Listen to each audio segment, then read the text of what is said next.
महोदय ने शुद्ध किया है कि सक्षम प्राधिकार की शक्तियां के स्थान पर शब्द प्राधिकार से प्रभावित पंचायत के आम सभा को शक्तियां होंगी से खंड 11 में एक संशोधन है। क्या माननीय सदस्य श्री जयराम कुमार महतो अपना संशोधन प्रस्तुत करेंगे?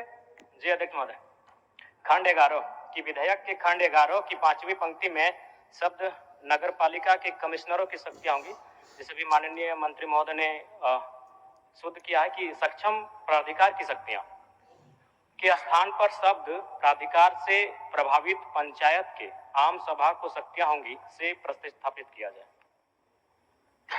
प्रभारी मंत्री। मान्यवर,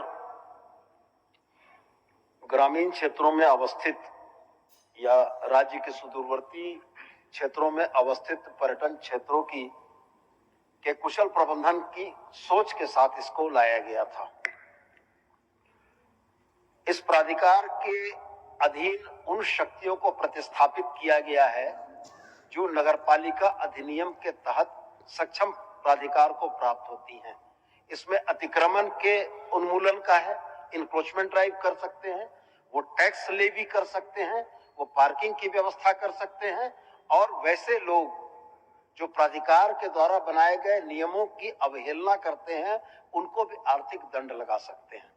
तो मान्यवर, इसी उद्देश्य से नगरपालिका अधिनियम 2011 के अधीन सक्षम प्राधिकार की शक्ति और विभिन्न धाराएं अधिनियम अध्याय 17, 25, 26, 27, 37 और धारा 600 विदिन ब्रैकेट 2 इस कमेटी को दी गई थी। और मैं समझता हूं कि ये कुशल प्रबंधन और संचालन के लिए ये आवश्यक था, और इसलिए आम सभा के माध्यम से इन चीजों को संचालित कर पाना व्यावहारिक प्रतीत नहीं होता है। इसलिए माननीय सदस्य का संशोधन स्वीकार करने योग्य नहीं है।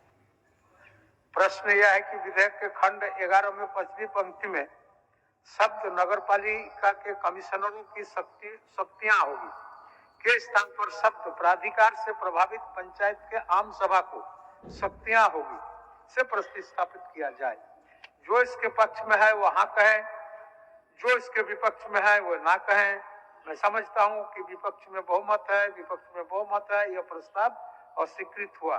प्रश्न यह है कि खंड 11 इस विधेयक का अंग बने। जो इसके पक्ष में है वो हाँ कहें, जो इसके विपक्ष में है वो ना कहें। मैं समझता हूं कि पक्ष में बहुमत है, पक्ष में बहुमत है। खंड 11 इस विधेयक का अंग बना।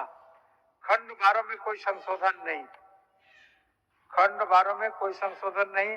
प्रश्न यह है कि खंड 12 इस विधेयक का अंग बने। जो इसके पक्ष में है वो हाँ कहें, जो इसके विपक्ष में है वो ना कहें। मैं समझता हूं कि पक्ष में बहुमत है, पक्ष में बहुमत है। खंड 12 इस विधेयक का अंग बना। प्रश्न यह है कि खंड 01 इस विधेयक का अंग बने।